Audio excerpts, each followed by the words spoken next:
오늘 본문 말씀을 불법을 행하는 자들의 특징과 종말이라는 제목으로 함께 말씀을 나누도록 하겠습니다. 말씀을 위해서 잠시 저희들 기도하도록 하겠습니다. 하나님 아버지, 저희들 이제 다니엘서 11장 마지막 부분을 함께 묵상하게 됩니다. 말세 때에 나타나는 적그리스도의 특징과 그들의 멸망에 대해서 우리가 보면서 동시에 그들이 어째서 이렇게 잘 되는지, 어째서 이렇게 강한지, 이렇게 거침이 없는지 저희들 볼 때마다 두렵고, 때로는 이러한 것들 때문에 우리가 하나님을 믿지 못한다라고 얘기하는 사람들도 많이 만나게 됩니다. 때로는 우리도 의심하거나 이러한 사건에 대해서 외면할 때가 있습니다.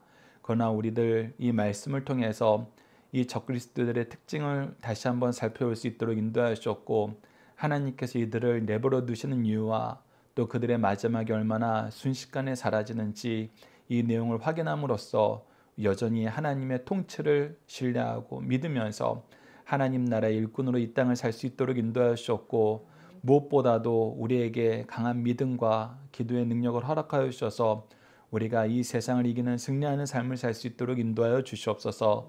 함께 하실 믿사오며 예수님 이름으로 기도드리옵나이다. 아멘. 우리가 새벽 예배 말씀 잠깐 복습하는 내용들도 포함되어 있는데, 우리가 말씀을 앞으로 우리가 이런 질문에 대해서 함께 대답해 봅시다라는 내용으로 함께 질문 내용을 먼저 확인하도록 하겠습니다. 첫 번째 문제는 악한 권세자들은 하나님을 어떻게 대하나요? 이 내용에 대해서 우리가 다니엘서 11장 36절 오늘 본문 말씀과 이전에는 나눴던 시편 3절과 4절, 14편 1절 말씀 함께 보면서 악한 권세자들이 하나님을 어떻게 대하는지 우리가 확인하도록 하겠습니다. 두 번째 문제 한번 읽어볼까요? 함께 읽겠습니다. 시작! 자기의 비천함과 거짓을 가리고 권세를 더욱 탐하기 위해 악한 자들은 무엇을 하나요? 우선 자기의 비천함과 거짓을 가리고 권세를 더욱더 탐하는 자들이 바로 이 적그리스도들의 특징인데, 이 부분은 우리가 새벽 예배 때 나눴던 것입니다. 근데 이런 사람들은 계속해서 이것을 유지하려고 무엇을 하는지를 우리가 오늘 본문 말씀에서 보게 됩니다. 그래서 아침 예배에서 11장 30절과 오늘 본문 말씀인 새벽 예배 때 말씀인 다니엘서 11장 30절과 지금 오전 예배 말씀인 38절과 39절을 통해서 이것을 확인하는 시간 갖도록 하겠습니다. 세 번째 문제는 우리는 악한 자와 그 세력의 무엇하는 것을 보면 흔들리나요? 이 사람들을 보면은 하나님이 이 정도 되면 얘네들 심판하셔야 될 텐데, 하나님이 살아계시다면은 이제 이 정도 되면은 물리치셔야 되는데, 그리고 우리가 세상적으로도 봐요. 얘네들이 꼬꾸라지려면 어느 나라가 강해야 되나? 어느 나라를 들어서 하나님이 이 나라를 심판하실까? 이렇게 우리 나름대로 계산을 합니다. 그런데 그 계산대로 안 돼요. 이 세상 악한 자들이 더 힘을 얻어요. 그럼 우리가 그때 흔들리게 됩니다. 그때 흔들리게 돼요. 야, 이거 우리가 잘못 생각한 거 아니야? 하나님 계속 믿는 거 괜찮은 거야? 오히려 세상에 편승해야 되는 거 아니야? 우리가 이런 생각할 때가 있어요. 그래서 우리가 이 내용을 미리 말씀을 통해서 하나님이 우리에게 주셔서 예방접종을 해주시는 것입니다. 이런 일이 있어도 너희들 당황하지 마. 흔들리지 마. 나를 믿어. 나의 역사가 너희들을 보호하고 있어. 우리가 이 내용을 오늘 본문 말씀을 통해서 좀 확인하도록 하겠습니다. 네 번째 문제 읽어봅시다. 시작! 우리가 흔들리지 않을 수 있도록 하나님은 무엇을 가르쳐 주시나요? 이 내용이 중요합니다. 다니엘서 4장 17절과 11장 36절, 그리고 다니엘서 1장 1절과 2절과 대하 36장 22절에 23절, 여러분들 말씀 기억하시는 분은 알겠지만 다니엘서 1장 1절과 2절과 역대하 36장 22절로 23절은 하나님께서 쓰시는 도구 두 가지, 우리가 자주 복습을 했죠. 징계의 도구, 은혜의 도구, 이 내용입니다. 이 내용 우리가 확인하고, 마지막 5번 문제는 하나님의 심판을 받은 자들은 어떻게 사라지나요? 오늘 말씀의 핵심이 이겁니다. 우리가 이 부분을 잘못 해석하면은 예수 그리스도께서 호산나 찬양을 하면서 우리가 기쁘게 맞았다가 일주일도 안 돼서 5일 만에 예수를 십자가에 못 박으라고 폭도들로 돌변하게 돼요. 오늘 이 5번 문제 해석을 여러분들이 잘 하셔야 됩니다. 이 부분을 우리가 오늘 종료주일 말씀하고 연결해서 이 5번 문제 말씀은 함께 나누도록 하겠습니다. 자, 오늘 본문 말씀은 크게 두 단락으로 나눠서 보는데, 첫 번째 단락은 36절에서 39절로 새로운 신을 충하하며 권세를 탐하는 세상. 이것이 이제 적그리스도들의 특징이에요. 우리가 새벽 예배 말씀 3번 문제에서 나타났던 것처럼 적그리스도의 특징은 무엇이냐? 첫 번째, 비천한 자예요. 그러니까 능력을, 권세를 가질 자격이 없는 자인데 비천한 자가 권세를 잡는데 어떻게 잡느냐? 거짓말로, 속임수로 잡아요. 그리고 그것을 어떻게 확장시키느냐? 혼자서 그 권세를 잡으면은 여러분들 금방 티가 납니다. 쟤네들이 뭘 할 수 있겠어? 쟤 다 거짓말쟁이야. 이렇게 얘기하는데 이 사람들이 어떻게 힘을 얻었나? 우리가 새벽 예배 말씀을 통해서 딱 보니까 자기 권세를 나눠줘요. 자기가 약탈한 재물을 나눠줘요. 그래서 어떻게 해요? 그룹을 만들어요. 아주 교묘합니다. 근데 이 교묘함이 사실 세상 역사에서 자주 드러나요. 자격이 없고 거짓말로 세력을 얻은 사람들은 혼자 있으면 불안해요. 그래서 어떻게 하냐면 유혹해요. 자기와 같이 죄를 탐하자고, 권력을 탐하자고, 영광을 탐하자고 유혹해서 그것을 나눠줍니다. 나눠주고 어떻게 해요? 그룹을 형성해서 그 그룹이 이 포악한 일을 함께 해요. 그래서 새벽 예배 말씀에서도 이 거룩한 자들, 거룩한 언약을 지키는 자들의 반대되는 거룩한 언약을 배반한 자들을 그가 선대해가지고 높은 지위에 줘가지고 오히려 예배를 망가뜨리는 가증한 일을 이끄는 것을 우리가 보게 됩니다. 그래서 이런 사람들이 어떻게 이렇게 권세를 얻었는데 이렇게 권세를 얻은 자들이 어떻게 권세를 계속 유지하는가 봤더니 여러분들 이 내용을 우리가 오늘 잘 보셔야 됩니다. 우선 첫 번째는 이 권세를 잡은 자들이 깨닫지 못하는 건 무엇이냐? 계속 인정하지 않는 건 무엇이냐? 그러나 우리는 이 믿음에서 흔들리지 말아야 되는 건 무엇이냐 했을 때 다니엘서 4장 17절 말씀 여러분 너무나 중요합니다. 이 말씀은 여러분들이 꼭 기억하셔야 돼요. 우리가 이 세상 역사를 보면서 바벨론에 포로된 상황과 같은 역사를 보면서 이 말세 때를 보면서 우리가 하나님을 믿지 않는 자들이 많아질 때 이 말씀을 기억하셔야 됩니다. 다니엘서 4장 17절 말씀 우리 함께 읽어봅시다. 시작. 이는 순찰자들의 명령대로요 거룩한 자들의 말대로이니 지극히 높으신 이가 사람의 나라를 다스리시며 자기의 뜻대로 그것을 누구에게든지 주시며 또 지극히 천한 자를 그 위에 세우시는 줄을 사람들이 알게 하려 함이라 하였느니라. 느부갓네살 왕이 분명히 선언해요. 내가 하나님의 역사를 경험해 보니까 하나님의 징계와 은혜의 역사를 회개하게 하시는 역사를 경험해 보니까 분명히 내가 깨달았다. 그 깨달은 게 무엇이다? 지극히 높으신 이가 온 세상을 다스리신다. 하나님이 세상을 다스린다. 하나님이 세상을 통치하신다. 그리고 그 통치하실 때 때로는 사람들을 세우셔서 자기의 뜻대로 누구에게는 권세를 주시고 누구에게는 권세를 걷어가기도 하시더라. 그래서 권세 받은 자들도 스스로 자만하지 마라. 교만하지 마라. 하나님이 허락하지 않으셨으면 우리가 받을 방법이 없었고 하나님이 허락하셨기 때문에 우리가 이 권세를 누리는 것이다. 그리고 나를 보니 나는 내가 제일 똑똑하고 제일 능력 있는 왕인 줄 알았다. 실제로 많은 역사가들도 바벨론의 느부갓네살 왕이 이 세상에서 가장 지혜롭고 능력 있는 왕이었다라고 얘기하는 사람들도 많아요.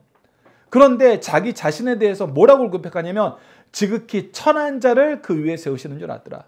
나 하나님이 세우실 때 나 지극히 천한 자였다. 나 자격 없는 자였다. 근데 하나님이 은혜 주셨다.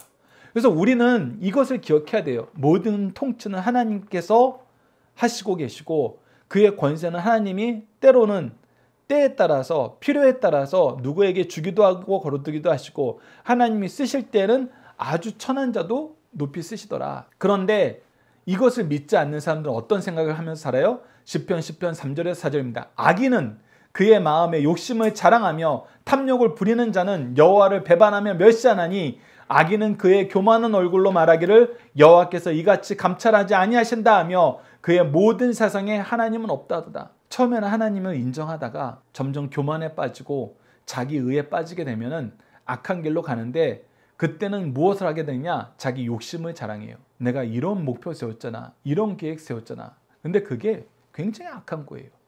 굉장히 이기적인 거예요. 그러면서 그 목표를 이룸을 자랑하는데 어떻게 이뤘어요? 탐욕으로, 예수님 하나님을 배반함으로 주신 은혜를 가지고 자기의 업적으로 탈바꿈하고 그것을 자기의 권위와 경건으로 포장해서 자기 의를 드러내는 데 쓰는 거예요. 그래서 이런 사람들은 뭐 하게 되냐면 야 하나님이 그런 데까지는 감찰하지 않으셔. 야 주일날만 열심히 신앙생활 하면 돼. 평일날은 내가 시키는 대로 살아. 그러다가 나중에는 어떻게 돼요? 야 하나님이 어디 있냐? 닦아놓고 얘기하자. 네가 열심히 교회 다니니까 내가 이런 얘기까지는 안 하려고 그랬는데 하나님이 어딨냐? 나도 옛날에 교회 다녔어. 옛날에 기도하면서 은혜 받은 줄 알았어. 근데 사실 하나님 없다? 하나님 믿을 바에는 차라리 날 믿어. 이렇게 얘기하게 된다는 것입니다.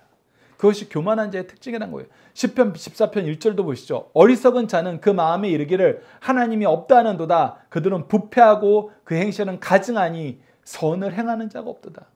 그래서 교만에 빠져서 하나님 없다는 삶을 살게 되면은 그의 결과는 부패하고 가증하고 선은 없고 다 악으로 치장된 삶을 살게 된다는 것입니다. 이것이 교만한 자의 특징인데 이 교만한 자의 대표로 오늘 안티오쿠스 4세를 얘기하고 있습니다. 이 4세가 자기는 능력도 없고 속임수로 권세를 잡았고 이 권세를 유지하기 위해서 그의 권세를 나눠주면서 새롭게 세력을 구축하여서 이 나라를 유지하고 있는데 이러다 보면은 결국은 드러나요. 결국은 자기의 부족함이, 자기의 연약함이, 자기 집단들의 죄악됨이 드러납니다. 그래서 이것을 자꾸 새로운 것으로 바꿔서 치환시켜야지 자기 권세가 유지가 돼요. 여러분 이 부분 잘 보십시오. 이 악한 자들이, 비천한 자들이, 거짓말로 세력을 잡은 이 적그리스도들이 어떻게 그 세상의 권세를 유지하는가, 그 방법을 보면은 여러분 굉장히 아이러니합니다. 오늘 다니엘서 11장 36절 말씀 우리 함께 읽어보도록 하겠습니다. 시작. 그 왕은 자기 마음대로 행하며 스스로 높여 모든 신보다 크다 하며 비상한 말로 신들의 신을 대적하여 형통하기를 분노하심이 그칠 때까지 하리니 이는 그 작정된 일을 반드시 이룰 것임이라. 자, 이 사람들이 어떻게 권세를 잡았고 권세를 유지하기 위해서 뭐예요? 처음에는 자기 마음대로 행하면서 모든 신보다 크다 하고 신들을 대적해요. 그래서 하나님 없다 그러고 자기네들이 원래 믿던 신도 야 사실 그 신들 다 내 부하야. 나보다 못해. 라고 얘기하면서 오히려 신들보다 더 뛰어나다고 주장을 하게 된다는 거예요. 그러면서 우리가 다니엘서 11장 38절을 보면 희한해요. 분명히 자기네들이 신보다 높고 신을 대적한다 그래놓고 38절 말씀 보시죠. 제가 읽어드리겠습니다. 그 대신에 강한 신을 공경할 것이요 또 그의 조상들이 알지 못하던 신에게 금, 보석과 보물을 들여 공경할 것이라. 이게 뭐예요? 신은 없다고 하던 사람이, 내가 신보다 높다는 사람이 뭐 하기 시작해요? 새로운 신을 만들어요. 왜 그럴까요? 여러분들 왜 그럴 것 같아요? 고대 사회는 신이 즉 뭐였냐면 그 사회의 질서였어요. 근데 이 사회, 기존 사회의 질서 안에서 자기는 어떤 사람이었어요? 비천한 사람이었어요. 거짓말쟁이였어요. 속이는 자였어요. 포악한 자예요. 그런데 그것을 꾸미기 위해서 내 권력을 나눠주면서 내 재산을 나눠주면서 내 영광을 나눠주면서 자기와 동조하는 그를 만들었어요. 그런데 여러분들 어느 시대에나 이들은 항상 소수예요. 권력은 갖고 있지만 권력을 가진 소수예요. 그래서 이들이 포악이 계속되면은 어떻게 돼요? 그 기존 질서 안에서 이들이 잘못된 것이 계속 드러나요. 사실 민주주의 사회가 이것을 굉장히 잘하고 법치주의 사회가 이걸 잘해요. 그래서 이들이 잘못되었고 그들이 하는 모든 것이 범법되었다는 것은 무엇으로 드러나요? 우리가 기존 사회에 가지고 있었던 이 법치 안에서 드러나요. 그런데 이 사람들은 이게 드러나면 돼요? 안 돼요? 안 돼요. 그래서 뭐 하는 거예요? 새로운 질서를 만드는 거예요. 새로운 법을 제정하는 거예요. 그것이 무엇으로 드러나는 거예요? 내가 새로운 신을 계속 수입해 오는 거예요. 그래서 내가 너희들에게 새로운 질서를 세워서 새로운 질서의 공표자가 돼버리는 거예요. 근데 그 새로운 질서는 철저하게 누구 중심으로 만들어졌어요? 자기 중심으로 만들어졌어요. 그래서 여러분들 이 사람들이 얼마나 이율배반적인지 보시죠. 신은 없어. 내가 신보다 높아 하던 사람이 나중에는 새로운 신을 만들어서 내가 이 신의 대리인이야. 너희들이 이 신을 섬겨야 돼 라고 얘기해요. 그래서 여러분들 우리가 항상 주목해서 봐야 되는 것은 새로운 신을 만드는 사람치고 거짓되지 않은 사람이 없다. 여러분 이 부분 분명히 기억해 두십시오. 여러분 근데 이게 굉장히 교묘하게 들어옵니다. 굉장히 교묘하게 들어와요. 특히 교회 내에서는 어떻게 들어오는지 아세요? 제가 여러 사람한테 이야기 듣고 굉장히 충격받은 게 뭐냐면 예수님 이야기는 더 이상 하지 마. 예수님의 고난 이야기 하지 마. 예수님 이야기는 고난주간 한 주로 충분해 라는 사람들이 많아요. 실제로 있었어요. 왜? 예수님 이야기는 너무 동떨어져 있어. 왜 동떨어져 있어요? 여러분들 그 동떨어진 내용으로 대표를 뭐로 얘기하신지 알아요? 우리가 날마다 고백하는 사도신경을 얘기해요. 어떻게 동정녀에서 애가 나와? 이거는 완전히 엉망이지. 엉망이 아니면 신화지. 야, 어떻게 죽은 사람이 다시 부활해? 이거는 신화지. 신화가 아니면 엉망이지. 여러분, 그래서 예수님 이야기하는 거 싫어해요. 예수님 이야기하면은 현대의 지성과 이성이 이걸 못 받아들인다고 하는 겁니다. 현대의 과학이 이걸 못 받아들인다는 거예요. 그래서 이야기하지 말고 다른 이야기 하자. 세상 사람들이 좋아하고 동의할 만한 이야기 하자. 그러면서 교회를 바꾸려고 그래요. 교회에 예수님이 아닌 새로운 질서, 하나님의 말씀이 아닌 새로운 질서를 세우려고 합니다. 그래서 무엇이 많아지냐면 하나님 말씀 이야기하는 것보다 세상 이야기 얘기하는 게 더 많아져요. 그래서 우리처럼 연속 강의 설교하는 교회가 오히려 공격을 받습니다. 누가 요즘에 연속 강의 설교하는 교회에 오겠냐? 누가 말씀 중심의 교회를 한다 그러면은 교회에 오겠냐? 이렇게 얘기해요. 사실 이게 세상적으로 볼 때에는 새로운 질서, 새로운 우상을 만드는 것과 마찬가지예요. 그래서 한때 교회에 새로운 질서를 요구하는 사람들이 많았어요. 되게 교묘해요. 이게 하나님이 같은데 세상 질서예요. 그래서 이용당하는 게 많았어요. 그래서 연예인들 많이 불러야 된다. 이런 행사 많이 해야 된다. 이런 모임 많이 만들어야 된다. 그런데 그게 전부 기도 모임, 말씀 모임, 찬양 모임하고 아니에요. 달라요.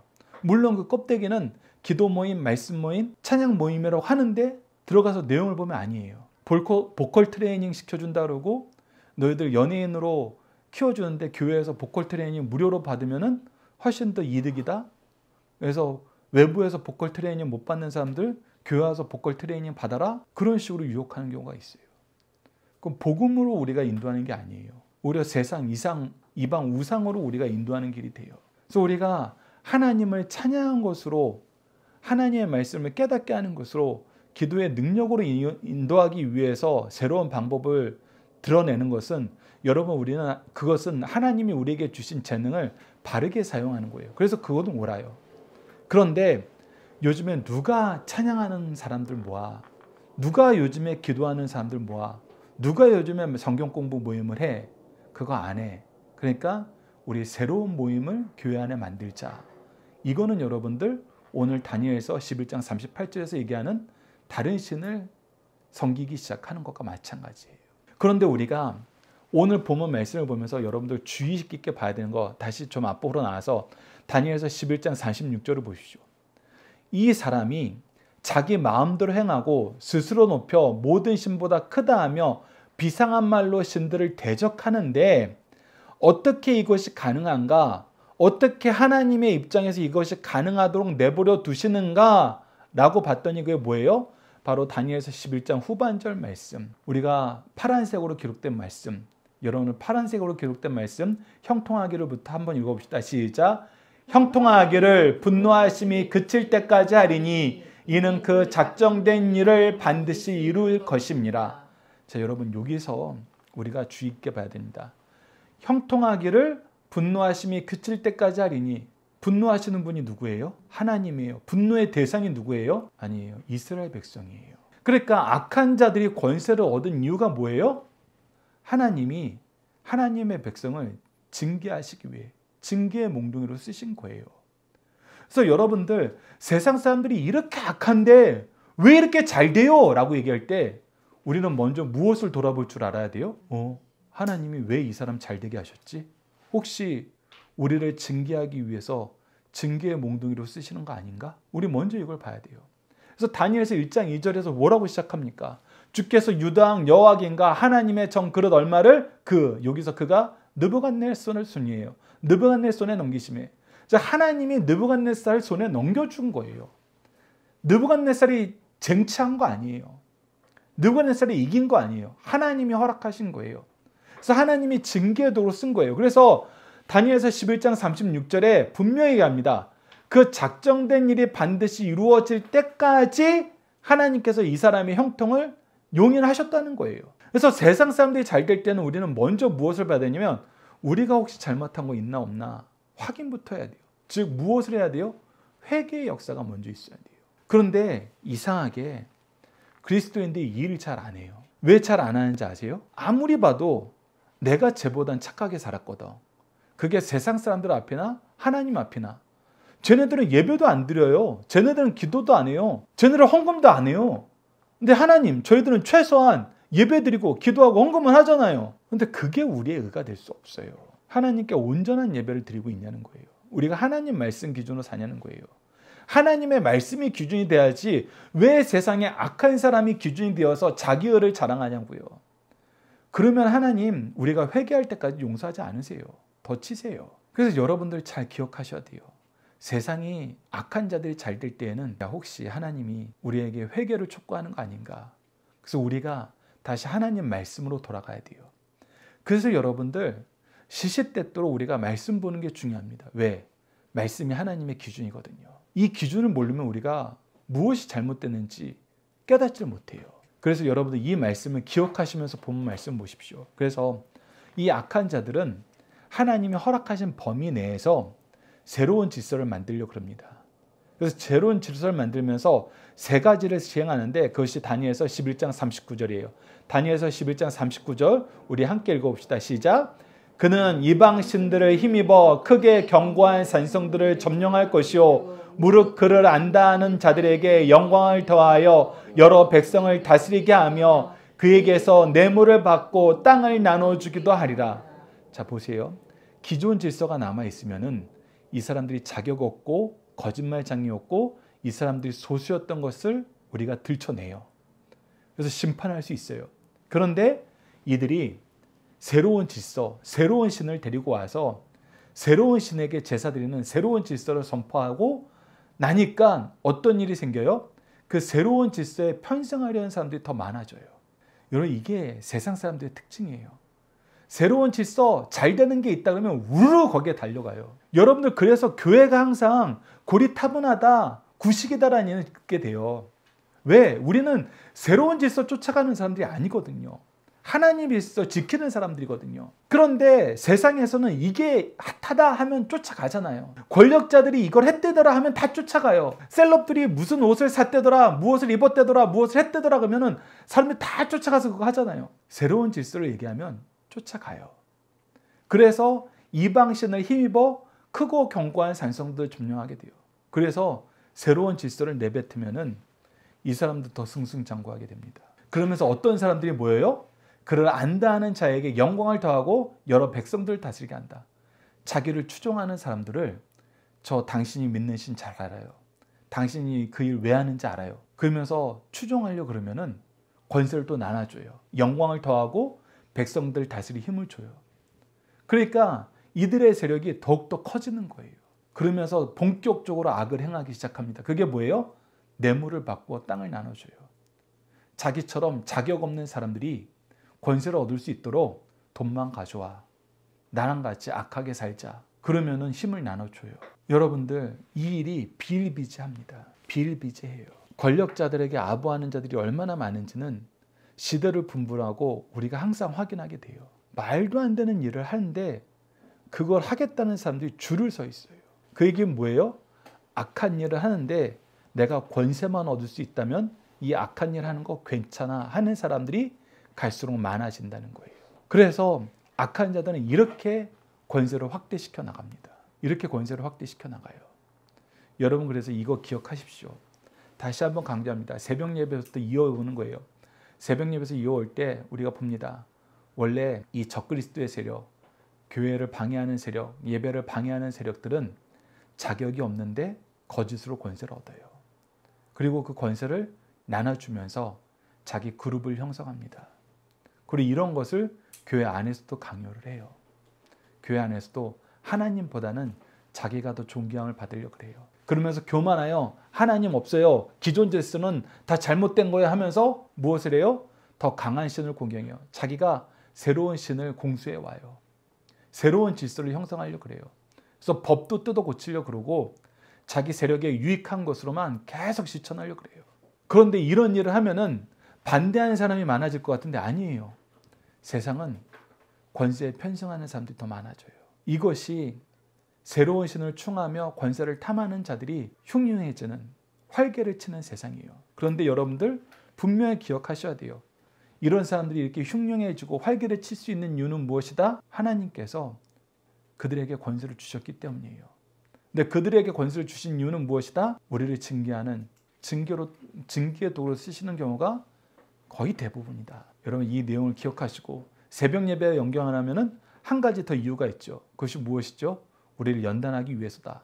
이것은 우리가 두 번째 단락에서 함께 보도록 하겠습니다. 자, 두 번째 단락은 40절에서 45절로 마지막 때에 더 큰 권세를 얻으나 사라지면 안개에 같다. 여러분들 이 정도로 악한 일이 드러나면은 우리 마음속에 하나님 이제 얘네들 좀 그만 좀 심판해 주세요.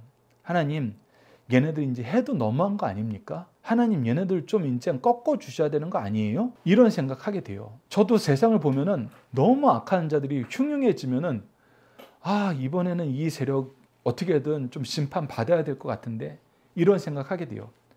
그러면 우리가 심판 받아야 되는데 라면서 이 민주주의 사회에서는 어떻게 보면 당연한 거지만 이 고대 사회에서 당연하게 생각했어요. 무엇을 봐요? 어느 세력이 이 세력을 꺾을 수 있을까? 그걸 찾게 돼요. 근데 이 시대에 우리가 지난주 말씀 그림을 통해서 보여줬잖아요. 지금 어느 나라와 어느 나라가 싸우고 있어요? 남방왕국과 북방왕국이 싸우고 있어요. 성경적인 표현을 그대로 씁시다. 애굽 위주가 이제 남방왕국이고 지금 이 나라는 북방왕국이에요. 근데 여러분 처음에는 어느 나라가 훨씬 더 강했어요? 남방이 훨씬 더 강했어요. 우리가 이 선거구 제도를 보면 알지만 서울 지역이 좁은 지역인데도 선거구가 많은 이유는 거기에 다 몰려있기 때문이에요. 애굽이 다 몰려있어요. 그래서 애굽을 차지한 남방이 땅은 작은데 훨씬 더 강했어요. 그래서 우리가 지난주 말씀 11장 중반절 말씀을 보면 남방은 항상 이겼어요. 그런데 안티오쿠스 3세서부터 조금씩 북방왕이 힘을 차지하기 시작한 거예요. 그런데 여전히 남방왕국 만만치 않아요. 그러면 우리가 세상적으로 볼 때 이 북방왕국 너무 심하네. 그 포악이 너무 심하네. 그러면은 이 포악을 심판할 수 있는 유일한 나라 어느 나라다? 이 남방왕국이다. 이스라엘 입장에서도 마찬가지인 거예요. 우리가 남방왕국에 한번 뒤통수를 맞았지만 그래도 남방왕국이 북방왕국보다 낫지. 그래서 우리가 최고의 선을 택하지 못하면은 무엇은 선택할 줄 알아야 된다? 차악은 선택하지 않는다. 최고의 악은 제거하는 차악을 선택해서 조금은 나은 삶을 살아야 되겠다라는 생각을 하게 돼요. 이스라엘 민족도 실제로 그런 생각을 했어요. 그래서 어디에 기대를 한 거예요? 남방왕국에 기대를 한 거예요. 그래도 이 북방의 이 포악한 자들을 심판할 것은 남방왕국이지. 그 기대를 한 거예요. 그런데 여러분 어떻게 되는지 아세요? 앞서 얘기한 것처럼 안티오쿠스 3세는 굉장히 강력한 왕이었어요. 그래서 세상 사람들은 이 사람 앞에도 그레이트를 붙여주고 싶어 해요. 헬라 시대의 사람들이 알렉산더 대왕의 The Greatest King이라고 붙여주는 것처럼 이 안티오쿠스 3세를 이 아람 사람들은 그레이트를 붙여주고 싶어 해요. 그만큼 업적이 있는 사람이에요. 근데 이 아버지도 이 남방왕국을 점령을 못했어요. 그런데 이 비천하고 거짓말하고 아주 사악하고 교만하고 부족한 게 많은 이 왕인데 이 왕이 드디어 남방왕국을 점령을 합니다. 뛰어났던 아버지도 못한 그 일을 이 부족하고 거짓말쟁이가 이 일을 해내요. 그것이 다니엘서 11장 40절과 41절로 43절에 기록되어 있는 거예요. 제가 읽어드리겠습니다. 먼저 40절입니다. 마지막 때에 남방왕이 그와 힘을 겨룰 것이나 북방왕이 병과 마병과 많은 배로 회오리바람처럼 그에게 마주와서 그 여러 나라를 침공하며 물이 넘친같이 지나갈 것이요. 남방왕이 게임이 안 된 적은 없었어요. 엎치락뒤치락 한 적은 있었어도 게임이 안 된 적은 없었는데 드디어 게임이 안 되는 거예요. 원사이드하게 지는 거예요. 더군다나 남방왕과 협력했던 여러 나라들까지도 그냥 싹 휩쓸려 버리는 거예요. 그리고 드디어 42절로 43절 보십시오. 그가 여러 나라에 그의 손을 펴리니 애굽 땅도 면하지 못할 것이요. 결국은 애굽 땅이 점령당하게 됩니다. 그래서 어떻게 돼요? 그가 권세로 애굽의 금, 은과 모든 보물을 차지할 것이요. 리베아 사람과 구스 사람이 그의 시종이 되리라. 남방왕은 이 나라를 이길 줄 알았는데 하나님이 우리를 사랑하신다면은 이 남방왕이 승리하게 하실 줄 알았는데 어떻게 된 거예요? 기댈 데가 없어진 거예요. 로마가 지금 크게 성장하고 있지만 거리가 멀어요. 이 로마가 예루살렘을 구원할 거라는 그 생각은 아직 하기 힘들 때예요. 그러니까 그나마 희망을 걸었던 남방왕이 무너지자 이스라엘 사람들은 이제 고민하기 시작하는 거예요. 야, 우리 제대로 사는 거 맞아? 하나님 신뢰하는 거 맞아? 야, 지금이라도 이 북방왕에게 협력해야 되는 거 아니야? 흔들려요. 흔들리게 됩니다. 우리는 안 흔들릴 것 같아요. 여러분, 이 세상을 보면은 세상에 잘 나가는 사람들이 온갖 것 다 해요. 여러분들, 사람들이 요즘에 돈 제일 잘 버는 방법이 뭐라 그래요? 처음엔 부동산. 근데 부동산은 목돈이 없으면 못하니까 젊은 사람들은 주식. 근데 주식도 너무나 수익률이 저조해지니까 요즘에 뭘로 갔어요? 코인으로 갔어요.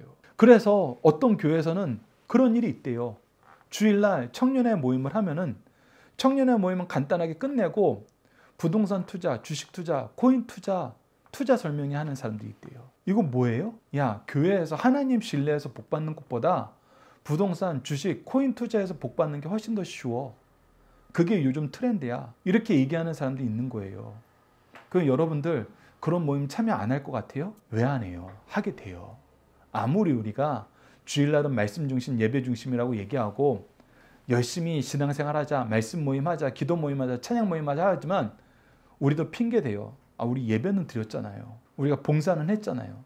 그러니까 나머지 시간은 우리들도 좀 살아야죠. 그리고 이렇게 살아야 되는 거 아닌가? 라는 고민에 빠지게 돼요. 우리도 정치인들 교회에 초대해가지고 어느 쪽 지지한다고 선언해야 되는 거 아닌가? 우리는 이런 거 안 따지고 이런 거 좋아하지 않다고 얘기하니까 별로 세상에서 도움받는 일도 없는 것 같고 계속 흔들려요. 그러니까 우리가 이게 마지막 보루다라고 생각한 것이 무너지면은 흔들려요. 이스라엘 민족 입장에서는 남방도 나쁘고 북방도 나쁘지만 그래도 북왕보다는 남왕이 좀 나았다고 여기게 돼서 남쪽 왕이 승리하는 게 하나님이 우리에게 주시는 승리라고 생각한 거예요. 근데 여러분들, 우리는 알아요. 이거 아니잖아요. 하나님은 우리가 기대하는 방식으로 승리를 주지 않으세요. 다시 한번 얘기하지만 세상 사람들에게 하나님이 권세를 주셨을 때는 둘 중에 하나예요. 첫 번째는 증기의 도구이고 두 번째는 은혜의 도구예요. 도구일 뿐이에요. 중심이 아니에요. 이 내용 여러분들 기억하셔야 됩니다.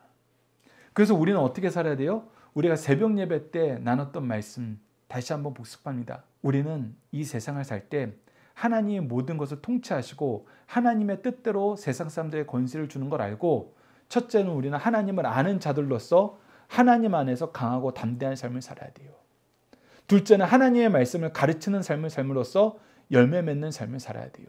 셋째는 연단받아 끝까지 믿음을 지키는 승리하는 영광을 누리는 승리하는 삶을 살아야 돼요. 그런데 하나님, 그들은 여전히 강하잖아요. 그들은 여전히 위대하잖아요. 그들이 여전히 세상의 중심이잖아요. 그들이 세운 질서가 지금 세상에 만연되어 있잖아요. 우리가 이거 어떻게 견뎌요? 여러분 이제 생각을 해보십시오. 북왕이 남왕국을 차지했어요. 실질적으로 전 세계를 지배하는 패권국이 된 거예요. 즉 로마가 슬슬 힘을 얻고 있는데 아직은 조직지열이에요. 아직은 조직지열이에요. 그러니까 누가 봐도 이제 이 북왕 안티오코스 에피파네스가 전 세계를 지배할 것 같아요. 실제로 그의 삶이 그렇게 보입니다. 오늘 마지막 부분 말씀 다니엘서 11장 45절에도 기록되어 있습니다. 그가 장막 궁전을 바다와 영화로운 거룩한 산 사이에 쓸 것이니, 즉 바다와 예루살렘 사이에 그가 새로운 궁전을 세워요. 왜? 이제 남방도 점령했으니까 그 길목에 자기의 통치의 중심 도시를 하나 세우는 거예요. 그래서 자기의 업적을 드러내려는 거예요. 그런데 여러분들, 갑자기 이 말씀이 너무나 이 사람의 종말에 대해서 시시하게 적어놨어요. 우리 파란색 부분, 하늘색 부분 읽어봅시다. 시작. 그의 종말이 이르르니 도와줄 자가 없으리라. 여러분들 보세요. 그가 아버지도 이루지 못한 업적을 이뤘어요. 그리고 주위에 있는 반란군도 다 쉽게 제압했어요. 그리고 자기 업적을 드러낼 궁궐도 새로 짓고 있어요. 근데 어떻게 됐어요? 그냥 죽어버렸어요. 그의 종말이 그냥 와버렸어요. 어떻게 이런 일이 발생할 수 있나요? 인생의 수명을 지정하시는 분은 하나님이시거든요. 하나님이 하시기 때문이에요. 우리가 승리하는 삶 4월달 말씀에서 부자의 예를 들어요. 부자가 자기가 일을 하다 보니까 자기 소출이 너무 많아지는 거예요. 그래서 그 소출이 많아지는 것 때문에 염려하다가 한 가지 지혜를 짜내요. 그것이 뭐냐면 창고를 엄청 크게 새롭게 짓는 거예요. 그래서 자기에게 들어오는 모든 보고에 대해서 창고에 다 쌓아놓습니다. 창고에 다 쌓이고 나니까 너무나 행복한 거예요. 자, 이제 우리 걱정할 거, 염려할 거 없어졌다. 나뿐만 아니라 내 자손들까지도 이제 충분하게 놀며 먹을 수 있게 되었다 하면서 기뻐하는데, 예수님이 그 예를 들으면서 어떻게 된다고요? 그날 밤에 하나님이 그 부자의 영혼을 데려가시면은 그가 지금 쌓아놓은 영광이 누구의 것이 되겠냐는 거예요. 헛된 것에 그의 노력을 다했다. 헛된 일을 했다는 거예요. 헛된 일을. 그가 이 놀라운 업적을 이루었는데 그의 종말이 너무나 순식간에 왔고, 그의 종말을 막아줄 자가, 도와줄 자가 한 명도 없어요. 이게 얼마나 허무한지 보시죠. 이 사람이 어떻게 권세를 얻었어요? 자기 권세를 나눠주면서 자기를 추앙하는 사람들에게 자기 권세를 뿌려주면서 팀을 만들었어요. 근데 누구도 그가 멸망하는 걸 막아줄 수 없었어요. 왜? 하나님이 하시니까. 여러분, 이런 사람들의 특징 보시죠. 데살로니가 후서 2장 4절을 보죠. 그는 대적하는 자라 신이라고 불리는 모든 것과 숭배함을 받는 것을 대항하여 그 위에 자기를 높이고 하나님의 성전에 앉아 자기를 하나님이라고 내세우니라. 바로 이가 그렇게 권세를 얻었어요. 이제 이 권세를 걷어갈 자가 없어졌어요. 아무도 없어요. 그런데 그의 멸망은 이미 지정되어 있었어요. 왜? 다니엘서 8장 14절에 하나님은 이스라엘 민족의 회복을 위해서 이렇게 기록하셨습니다. 그가 내게 이르되 2300주야까지 하니 그때 성소가 정결하게 되리라. 이 성전을 더럽힌 이 사람에 의해서 이제 예배가 더 이상 이루어지지 않았어요. 거룩한 언약이 더 이상 유지되지 않았었어요. 그런데 하나님은 그 기간이 지정되어 있다, 정해져 있다라고 얘기했고, 그것이 회복된다고 얘기했어요. 실제로 이스라엘의 예배 회복은 마카비 전쟁을 통해서 이루어집니다. 그래서 이 사람이 아직 살아있을 때 이스라엘 민족이 전혀 이기지 못할 것 같은 전쟁을 이겨요. 다시 한번 얘기합니다. 이 북왕이 남왕을 점령했어요. 이 세상에서 가장 위대한 제국을 다시 한번 형성한 거예요. 그런데 이런 나라를 이스라엘이 이겨요. 남왕의 도움이 있을 때도 못 이기고 북왕의 편에 있을 때도 회복하지 못했던 역사를 이들이 회복시키십니다. 근데 그게 어디에 기록되어 있었어요?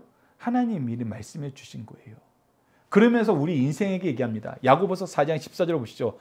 저희들 함께 읽도록 하겠습니다. 시작. 내일 일을 너희가 알지 못하는도다. 너희 생명이 무엇이냐? 너희는 잠깐 보이다가 없어지는 안개니라. 베드로후서 2장 17절을 읽읍시다. 시작. 이 사람들은 물 없는 샘이요 광풍에 밀려가는 안개니 그들을 위하여 캄캄한 어둠이 예비되어 있느니라. 안개가 아무리 넓게 퍼져 있어도 여러분, 해가 뜨고 바람이 불면 사라져요. 인생이 아무리 위대한 업적을 이루어도 하나님 앞에서 우리는 어떤 존재라는 거예요? 안개와 같은 존재라는 거예요. 그것을 깨달으시라는 겁니다. 그러면서 여러분들, 오늘 본문 말씀에서 주보에는 자세하게 기록되지 않았지만 여러분들과 묵상할 내용이 있습니다. 그것은 무엇이냐면 이 마카비 전쟁에 대한 거예요. 마카비 전쟁이 정말 엄청난 전쟁이었어요. 왜 엄청난 전쟁이냐면 도저히 이길 수 없는 전쟁을 이긴 거예요. 그래서 이 전쟁을 통해서 수전절이란 걸 만들어요. 예수님께서도 요한복음 10장을 보면 이 수전절 절기를 열심히 지키신 걸로 기록이 돼 있어요. 이 수전절인가는 뭐냐면 히브리 말로 하누카로 헌신하다는 거예요. 무엇에 헌신한 거예요? 예배에 헌신한 거예요. 이 마카비 전쟁의 모토가 뭐였냐면 우리가 예배를 회복하기 위해서 전쟁한다는 거였어요. 하나님께 예배하는 것을 다시 회복하기 위해서 전쟁한다는 거였어요. 그래서 예배의 헌신이었어요. 그런데 이것이 전쟁이라는 표현을 통해서 이루어졌어요. 그런데 이 전쟁이라는 표현에 이스라엘 민족의 포커스가 잡혀버린 거예요. 왜? 그 이후에 로마가 다시 예루살렘을 점령했거든요. 그런데 사실 이 수전절의 본래 의미는 뭐라고요? 헌신이에요. 헌신. 무엇의 헌신? 예배의 헌신. 예배를 회복하는 게 주예요. 그런데 이 이스라엘 민족이 로마의 포로에 사로잡혀 있다 보니까 다시금 뭐에 포커스를 줬냐면 전쟁에 포커스를 뒀어요. 그래서 예수님이 오셨을 때, 메시아가 오신다 그랬을 때 이 예배 회복에 포커스를 두지 않고 전쟁으로 인한 승리에 포커스를 두다 보니까 예수님을 어떤 왕으로 모시게 된 거예요? 전쟁을 해서 이 나라를 회복시켜 주시는 세상 정치적인 세상 왕으로 받아들이게 된 거예요. 근데 하나님이 우리에게 가르쳐 주신 것은 예배예요. 예배. 예배의 회복이에요. 그래서 예수님이 하신 일은 로마와 싸우는 게 아니라 예배를 회복하는 거였어요. 성전을 회복하는 거였어요. 교회를 새롭게 우리에게 허락해 주시는 거였어요. 왜?